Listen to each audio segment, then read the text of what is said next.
ओम शांति। आज प्यारे बाप दादा के अव्यक्त मधुर महावाक्य हैं 26 जुलाई 2026 और रिवाइज डेट है 2 फरवरी 2011। आज की अव्यक्त मुरली के सार में भाग्य विधाता बाबा ने बच्चों के भाग्य का बहुत सुंदर वर्णन करते हुए कहा कि आज बाप दादा हर बच्चे के मस्तक में भाग्य की रेखा देख रहे हैं। ऐसा भाग्य और इतना बड़ा भाग्य सारे कल्प में किसी को भी प्राप्त नहीं है, क्योंकि भाग्य विधाता ने भाग्य बनाया है। फिर और अपने भाग्य की गहराई में जाने के लिए कहा कि अपने भाग्य का वर्णन करते, चिंतन करते उसमें खो जाओ। कुछ भी होता रहे, अपना भाग्य स्मृति में लाओ, वह मेरा भाग्य। और फिर भाग्यवान आत्मा की पहचान बताई कि भाग्यवान आत्मा का चेहरा सदा हर्षित रहेगा। उनकी दृष्टि, उनकी वृत्ति, उनकी प्रवृत्ति सदा संतुष्ट आत्मा बन स्वयं भी संतुष्ट रहेंगे और दूसरों को भी संतुष्ट बनाएंगे। फिर नशा दिलाया कि दुनिया वाले सुख के लिए, शांति के लिए ढूंढ रहे हैं, कहाँ शांति मिले, कहाँ सुख मिले, और आपकी जीवन ही सुख शांति से संपन्न हो गई है। और आज विशेष बाबा ने अमृत वेले पर अटेंशन दिलाया कि बाप दादा अमृत वेले सभी तरफ चक्कर लगाते हैं।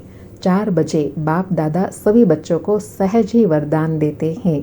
वरदान दाता का विशेष पाठ अमृत वेले होता है। जो भी वरदान चाहिए वह बाप दादा देते हैं। ट्रायल करके देखना, लेकिन आप सभी भी वरदान लेने के लिए अलर्ट रहना। अगर अलर्ट नहीं रहे तो बाप दादा चक्कर लगाकर चले जाएंगे और आप सोते रहेंगे। इसलिए बाबा कहे अमृत वेले का महत्व जानकर वरदानों के वरदानी बनो। और दूसरा, आज विशेष बाबा ने मुरली पर अटेंशन दिलाया कि बाप दादा की रोज याद प्यार मिलती रहती है। देखो, घर बैठे भी बाप दादा की याद प्यार एक दिन भी मिस नहीं होती। लेकिन बाबा कहे याद प्यार भी किनको मिलेंगी? जो रोज विधि पूर्वक मुरली सुनते पढ़ते हैं। बाबा कहे यह है बाप दादा के प्यार की निशानी। सिर्फ मुरली नहीं मिस की, लेकिन बाप दादा का याद प्यार, वरदान सब मिस कर दिया। और अंडरलाइन कराते कहा कि पढ़ नहीं सकते हैं तो कैसे भी सुनो, हाजिरी ज़रूर लगानी है। तो यह पक्का पक्का पक्का नोट करो, मुरली मिस नहीं करनी है। सुनते हैं प्यारे अव्यक्त बाप दादा के अनमोल मधुर महावाक्य, श्रेष्ठ भाग्य बनाने की विधि। आज की अव्यक्त मुरली का हेडिंग है, अपने भाग्य और प्राप्तियों को स्मृति में रख सदा हर्षित व संतुष्ट रहो। दृष्टि, वृत्ति और प्रवृत्ति द्वारा संतुष्टता का अनुभव कराओ। अपने भाग्य और प्राप्तियों को स्मृति में रख सदा हर्षित व संतुष्ट रहो। दृष्टि, वृत्ति, प्रवृत्ति द्वारा संतुष्टता का अनुभव कराओ। बाबा कहे आज बाप दादा सभी बच्चों को देख खुश हो रहे हैं। हर एक बच्चा परमात्मा प्यार द्वारा पहुंच गए हैं। तो आज बाप दादा हर एक बच्चे के मस्तक में भाग्य की रेखाएं देख रहे हैं। ऐसा भाग्य और इतना बड़ा भाग्य सारे कल्प में किसी को प्राप्त नहीं है, क्योंकि आपको भाग्य देने वाला स्वयं भाग्यदाता है। बाबा कहे इतना ऊंच सर्वश्रेष्ठ भाग्य आपको क्यों प्राप्त हुआ? क्योंकि आप भाग्य विधाता, भाग्यदाता के बच्चे हो। स्वयं भाग्य विधाता आकर भाग्य बनाते हैं। बाबा कहे हर एक के मस्तक में पहले तो चमकता हुआ सितारा का भाग्य चमक रहा है। मुख में मधुर वाणी की रेखा चमक रही है। होठों में मधुर मुस्कान की रेखा चमक रही है। दिल में दिलाराम बाग के लव लीन की रेखा चमक रही है। हाथों में सर्व खजानों के श्रेष्ठता की रेखा चमक रही है। पाँव में हर कदम में पदम की रेखा चमक रही है। अभी सोचो ऐसा भाग्य और किसका हुआ है? बाबा भाग्य की स्मृति दिलाते पूछ रहे हैं कि देखो और सोचो किसी को इतना सर्वश्रेष्ठ भाग्य प्राप्त है। बाबा ने कौन से 5 भाग्य की रेखा बताई? पहले तो मस्तक में चमकता हुआ भाग्य का सितारा, मुख में मधुर वाणी की चमक, होठों में मधुर मुस्कान की चमक, दिल में दिलाराम के लवलीन की रेखा, हाथों में सर्वश्रेष्ठ खजानों के श्रेष्ठता की चमक की रेखा, पाँव में पदम की रेखा। तो बाबा कहे सोचो ऐसा भाग्य किसी को प्राप्त है। बाबा कहे इसलिए आपके यादगार चित्रों का भी भाग्य वर्णन होता रहता है और यह भाग्य स्वयं भाग्य विधाता ने हर एक बच्चे को बनाया है। बाप दादा हर बच्चे का भाग्य देख हर बच्चे को मुबारक दे रहे हैं। वाह बच्चे वाह। और यह भाग्य इस संगम पर ही मिलता है और चलता है। बाबा कहे भाग्य इस समय मिलता भी है और इस समय का जो भाग्य मिला हुआ है वह 21 जन्म चलता है। बाबा कहे संगम युग का सुख सब युगों से श्रेष्ठ है। संगम युग का भाग्य भी संगम के पुरुषार्थ की प्रारब्ध है। इसलिए संगम युग की प्राप्ति सतयुग की प्रारब्ध से भी ज्यादा है। अपने भाग्य में खो जाओ। बाबा कहे अपने भाग्य की स्मृति में रहो और उसमें खो जाओ। बाबा कहे कुछ भी होता रहे अपना भाग्य स्मृति में लाओ तो क्या निकलता है, वह मेरा भाग्य। क्योंकि स्वयं भाग्यदाता आपका बाप है तो भाग्यदाता द्वारा हर एक को अपना भाग्य मिला है। जानते हो कि हम इतने भाग्यवान हैं कि कभी कभी जानते हो सदा नशा रहता है।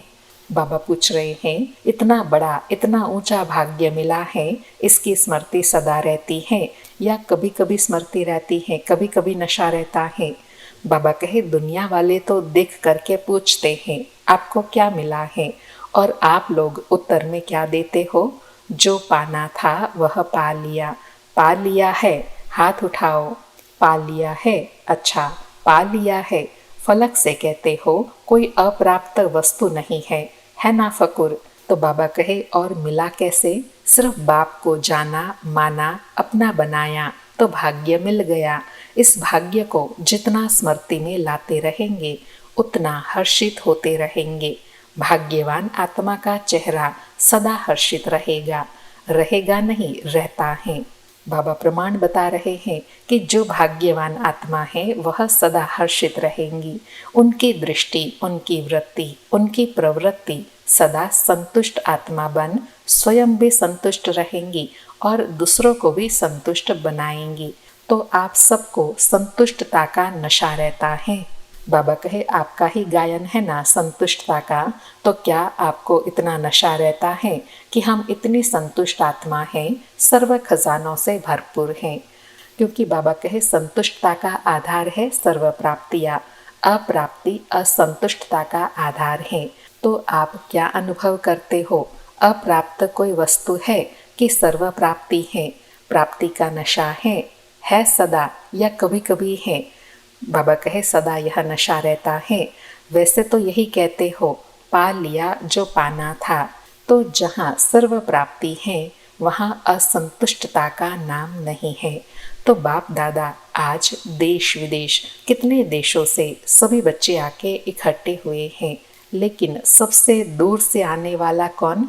क्या अमेरिका वाले दूर से आए हैं? अमेरिका वाले दूर से आए हैं ना।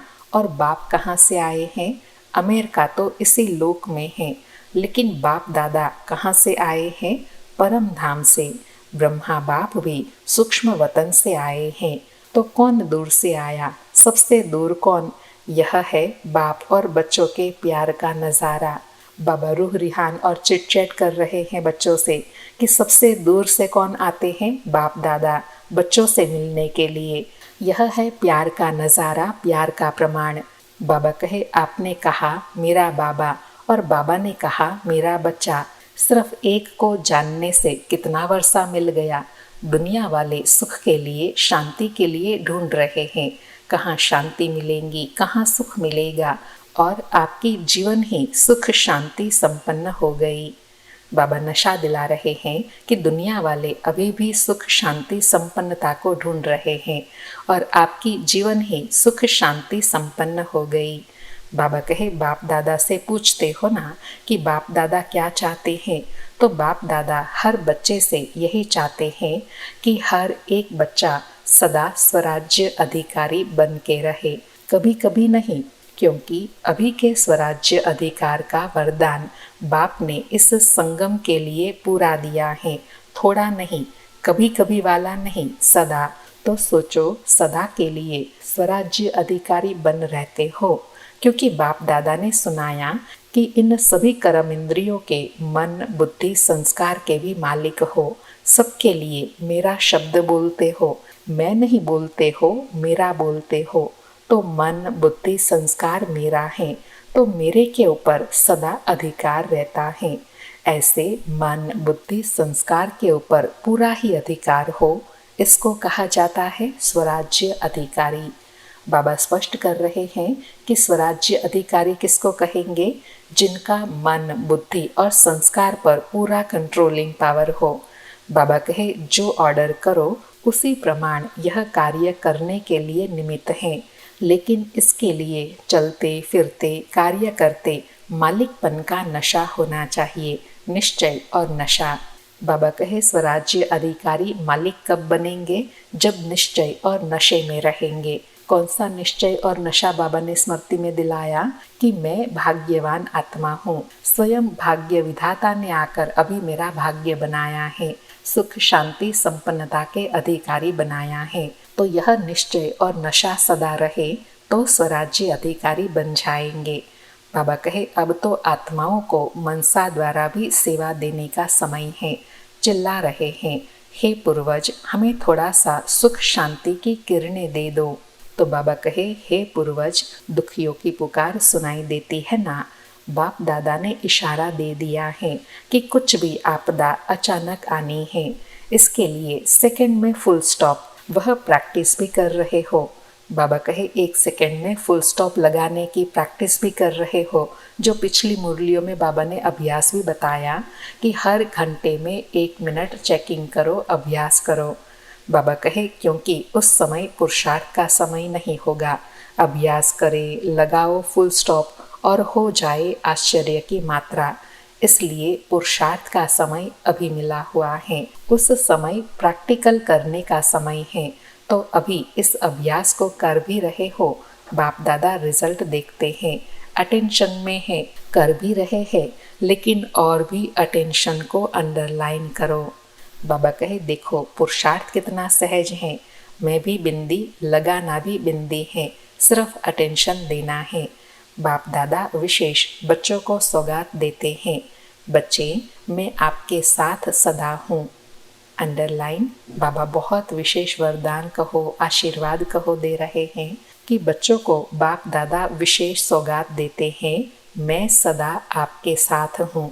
जो बाबा कहते हैं ना हमेशा बच्चे तुम चिंता मत करो, मैं बैठा हूँ। तो बाबा आश्वस्त कर रहे हैं कि पुरुषार्थ करो, बाबा साथ देने के लिए तैयार हैं।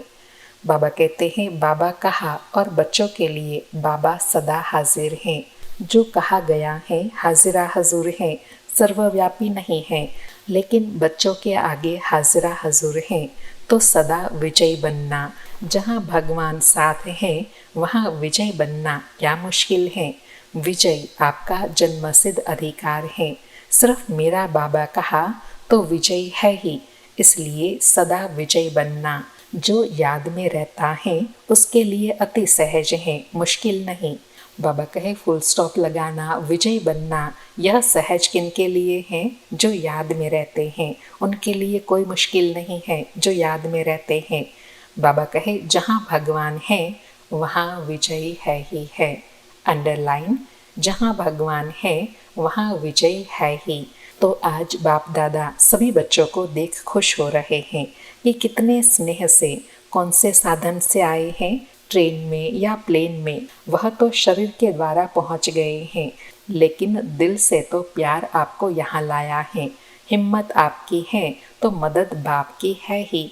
अभी बाप दादा यही चाहते हैं कि हर बच्चा हर कर्म में अपने स्वराज्य की सीट पर स्थित हो। अच्छा, आज पहली बारी कौन आए हैं वह हाथ उठाओ, खड़े हो जाओ, बहुत हैं। अच्छा, जैसे पहली बारी आए हो वैसे पहला नंबर जाना है ना, जाना है। बाबा का वरदान है कि जो हिम्मत रखेगा उसको बाबा की मदद भी मिलेंगी, और हिम्मत से जितने भी आगे बढ़ने चाहो वह चांस है, क्योंकि टू लेट का बोर्ड नहीं लगा है। बाबा ने फिर स्मृति दिलाई कि बच्चे अगर पुरुषार्थ में हिम्मत करने के लिए तैयार हैं तो बाबा फिर सदा मदद के लिए भी तैयार हैं। बाबा कहे याद में रहो और जो प्राप्त हुआ है उसे औरों की सेवा करो। जितनी सेवा करेंगे उतनी दुआएं मिलेंगी और वह दुआएं आपको आगे बढ़ाती रहेंगी। संदेश देते जाओ, बाकी हर एक की तकदीर, अर्थात बाबा कहे अपना कार्य अपनी सेवा करते रहो। जिनको अपना भाग्य अपनी तकदीर बनाना होगा बना लेंगे। बाबा कहे लेकिन संदेश आप दे दो, पुण्य अपना जमा करते रहो, जो पुण्य आपको आगे बढ़ाता रहेगा। अच्छा, बाप दादा अमृत वेले से सभी तरफ चक्कर लगाते हैं, उनके लिए चक्र लगाना क्या बड़ी बात है। और बाप दादा ने यह भी कह दिया है कि 4 बजे के मिलन की विशेषता यह भी है कि 4 बजे बाप दादा सभी बच्चों को सहज ही वरदान देते हैं। वरदान दाता का पाठ विशेष अमृत वेला होता है। अंडरलाइन, बाबा कहे बाबा का पाठ विशेष वरदान दाता का अमृत वेले ही बचता है, इसलिए अमृत वेले पर विशेष अटेंशन देना है। बाबा कहे जो भी वरदान चाहिए वह बाप दादा देते हैं, ट्रायल करके देखना। लेकिन आप सभी भी वरदान लेने के लिए अलर्ट रहना। अगर अलर्ट नहीं रहे तो बाप दादा चक्र लगा के चला जाएगा और आप सोते रहेंगे।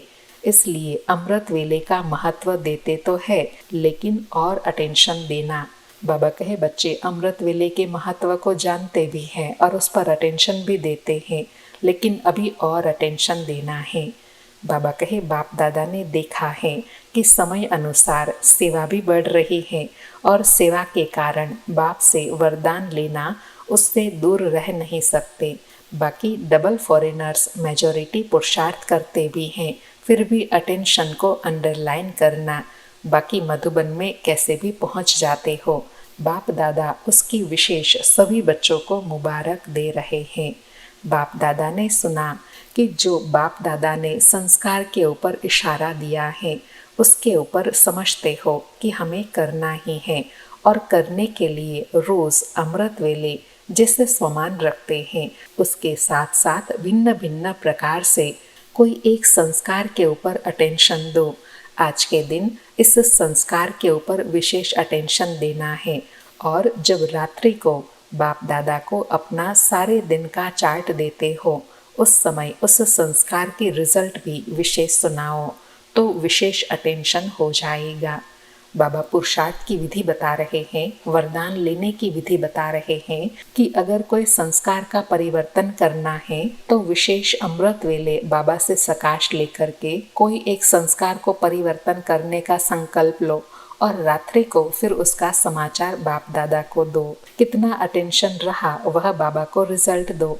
बाबा कहे किसी न किसी संस्कार के ऊपर अटेंशन रखना है, तो जैसे याद के ऊपर अटेंशन देते हो उसके साथ साथ उसी समय यह भी रिजल्ट बाप दादा को दो।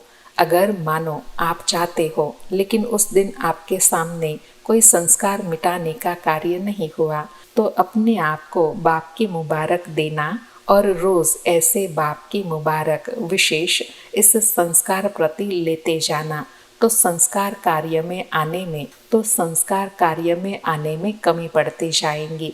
बाबा कहे बाबा को सुनाते भी जाओ और बाबा की तरफ से अपने आप को भी मुबारक देते जाओ, तो क्या होगा, संस्कार परिवर्तन होता जाएगा, कर्म में उसका प्रभाव कम हो जाएगा। बाबा कहे तो जैसे योग के बारे में चेक करते हो वैसे संस्कार के लिए भी चेक करो। संस्कार रोज नहीं आता, कभी कभी आता है। जो पुरुषार्थी है उनका बाय चांस पेपर आता है, बाकी रोज नहीं आता है। लेकिन चेकिंग रोज होंगी तो यह भी टेंशन को खत्म करता जाएगा, क्योंकि बाप दादा ने देखा है फॉरेन वालों में से कोई बच्चे कोई कार्य शुरू करते हैं तो अटेंशन देते हैं, तो अटेंशन देने वाले ही मुक्ति प्राप्त कर सकते हैं। बाबा कहे बाबा का भी वरदान है, समझा, अभी इसके पीछे लग जाएंगे ना तो रोज रिजल्ट की चेकिंग करेंगे ना तो संस्कार स्वयं ही ढीला हो जाएगा। और जो बाप दादा चाहते हैं कि संस्कार के सब्जेक्ट में नंबर 1 जाओ, जो संस्कार चाहते हो वही कार्य में लगे, हो जाएगा। अटेंशन में आया है ना तो हो जाएगा। बाबा कहे लेकिन ऐसे नहीं हो जाएगा, अटेंशन देना पड़ेगा। संगठन में ही यह संस्कार निकलते हैं। क्यों? बाबा कहे ऐसा क्यों? आपके चित्रों में भी पूजा करते हैं, वह आपके संस्कार कितने अच्छे गाते हैं। तो बने हैं तभी तो वर्णन करते हैं। अपना देवताई चित्र इमर्ज करो, क्या गाते हैं? ऐसे देवता तो बनना ही है ना। बाबा नशा और उमंग उत्साह भर रहे हैं कि आपके ही संस्कारों का गायन और कीर्तन करते हैं। जब आप ऐसे बने हैं तभी तो गायन और कीर्तन करते हैं ना। तो अब बाबा कहे उसको प्रैक्टिकल लाना है। अच्छा, बाकी सब डबल विदेशी पुरुषार्थ में सफलता का अनुभव करते रहते हैं ना। बाबा कहे करते हैं, हाथ उठाओ जो सफलता का अनुभव करते हैं। तो सभी ने हाथ उठाया। तो बाबा कहे वाह, हाथ तो अच्छा उठा रहे हैं, तो लक्ष्य रखेंगे। अभी इसके पीछे अटेंशन देना ही है, इसमें भी नंबर लेना ही है। तो आपको देख औरों को भी उमंग आएगा और आप निमित्त होना। बाबा कहे आप निमित्त होना संस्कार परिवर्तन के, तो आप निमित्त एग्जाम्पल बन जाएंगे। बाबा कहे और निमित्त वालों को बाप दादा की विशेष मदद भी मिलती है। बाबा कहे बाकी बाबा खुश हैं कि सेंटर वृद्धि को प्राप्त होते रहते हैं, पुरुषार्थ की तरफ अटेंशन है। लेकिन अभी परिवर्तन के निमित्त बनने वाले बनो, तो आपको देख औरों को भी परिवर्तन शक्ति का उमंग आएगा। बाकी बाप दादा खुश हैं कि पुरुषार्थ में नंबर वार तो होते ही हैं, वह तो अंडरस्टूड है। लेकिन पुरुषार्थ की तरफ अटेंशन है और बढ़ाना है। बाबा कहे अटेंशन है लेकिन अभी और अटेंशन बढ़ाना है। बाकी बाप दादा की रोज याद प्यार तो मिलती रहती है। देखो घर में बैठे भी बाप दादा की याद प्यार एक दिन भी मिस नहीं होती, अगर रोज विधि पूर्वक मुरली पढ़ते हैं तो। बाबा कहे याद प्यार भी किनको मिलती हैं? जो विधि पूर्वक पूरी मुरली पढ़ते सुनते हैं। बाबा कहे एक दिन भी याद प्यार मिस नहीं करते। मिलती है ना? मिलती है, रोज याद प्यार मिलती है, सभी को मिलती है ना। यह है बाप दादा के प्यार की निशानी। बाबा कहे बाप दादा के प्यार की निशानी है जो रोज बाबा बच्चों को याद प्यार देते हैं। बाबा कहे मुरली मिस तो याद प्यार भी मिस। सिर्फ मुरली नहीं मिस की, लेकिन बाप दादा का याद प्यार वरदान सब मिस किया। अंडरलाइन। बाबा कहे अगर एक दिन भी मुरली मिस किया तो याद प्यार भी मिस किया, मुरली भी मिस की और बाबा का जो वरदान है वो भी मिस किया। बाबा कहे मुरली तो पढ़ भी लेंगे, लेकिन जो समय फिक्स है बाप दादा की याद प्यार लेने का वह तो मिस हुआ ना। तो उमंग है, इस पर बाप दादा खुश भी हैं। अच्छा, मुरली मिस करने वाले हैं? डबल फॉरेनर्स में कोई है जो मुरली मिस करता है कारण से? तो सबने कहा नहीं। तो बाबा कहे नहीं मिस करते? तो एक ने हाथ उठाया। बाबा कहे अभी मिस नहीं करना, मुरली मिस नहीं करना, चाहे फोन द्वारा सुनो, पढ़ नहीं सकते हैं तो कैसे भी सुनो ज़रूर, हाजिरी ज़रूर लगाओ। बाबा कहे बाप दादा के पास हाजिरी ज़रूर लगाओ, मुरली सुननी ही है, चाहे कोई भी विधि से, कारणे अकारणे कोई भी विधि से मुरली सुननी व पढ़नी है। अच्छा, बाकी जो भी सभा में आए हैं, नए भी है पुराने भी हैं, तो यह पक्का पक्का पक्का नोट करो, मुरली मिस नहीं करनी है। बाबा विशेष और विशेष अंडरलाइन करा रहे हैं कि मुरली एक भी दिन मिस नहीं करनी है। क्यों? क्योंकि मुरली मिस करना मना याद प्यार और वरदान मिस करना। बाबा कहे क्योंकि बाप रोज परम धाम से आते हैं, कितना दूर से आते हैं, बच्चों के लिए आते हैं ना। जैसे बाप मुरली मिस नहीं करते, ऐसे बच्चों को भी मुरली मिस नहीं करना है। बाबा ने फिर अटेंशन दिलाया कि बाबा मुरली सुनाने में एक दिन भी मिस नहीं करते हैं, बच्चों के लिए मुरली पहुंचाते हैं। ऐसे बाबा कहे बच्चों को फिर एक दिन मुरली सुनना पढ़ना मिस नहीं करना है। अच्छा, अभी जो मधुबन में आते हैं ना, तो जैसे फॉर्म भरते हैं उसमें यह भी लिखते हैं कि मुरली रोज सुनी या कितने दिन मिस किया मंजूर है। बाबा सूक्ष्म चेकिंग की बात बता रहे हैं कि जैसे बाप दादा के मिलने का फॉर्म भरते हैं ना, तो उसमें धारणा का फॉर्म होता, तो बाबा कहे उसमें यह भी पॉइंट ऐड करो कि मुरली मिस तो नहीं करते हैं। ऐसा चार्ट बनाने के लिए बाबा कहे मंजूर है। जिसको मंजूर है वह हाथ उठाओ। मधुबन वाले भी हाथ उठाओ। किसी भी कारण से मुरली मिस नहीं करनी है। जैसे खाना मिस नहीं करते हो, तो यह भी भोजन है ना, वह शरीर का भोजन है, यह आत्मा का भोजन है। अच्छा लगा? बाबा कहे यह धारणा अच्छी लगी। जो नए भी आए हैं, आने को तो मिला ना, उन्हों को भी यह नियम पालन करना है। जैसे और नियम है वैसे यह भी नियम है। ब्राह्मण माना मुरली सुनने वाले, सेवा करने वाले। अंडरलाइन, बाबा ने ब्राह्मणों की पहचान बताई, मुरली सुनने वाले और सेवा करने वाले।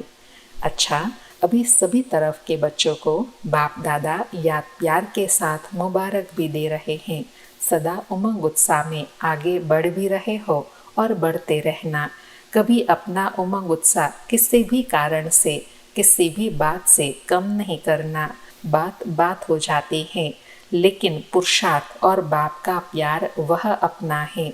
इसलिए कभी भी अपने बुद्धि को बाप के बिना और कोई बातों में बिजी नहीं करना। बाबा फिर बहुत विशेष पुरुषार्थ के लिए अटेंशन दिला रहे हैं कि कुछ भी हो जाए, बाबा के साथ का सदा अनुभव करना, बुद्धि में एक बाबा की याद रहे, अपने को बातों में बिजी नहीं करना, सदा बाबा की याद में रहना। बाबा कहे बाप और बाप की मुरली और बाप द्वारा सर्विस जो मिली है वह सर्विस करते रहना। अच्छा, अभी क्या कहे, साथ तो रहना है ना। छुट्टी लेते हैं यह भी नहीं कह सकते, साथ रहेंगे, साथ चलेंगे और साथ आएंगे। अच्छा, अभी समाप्ति।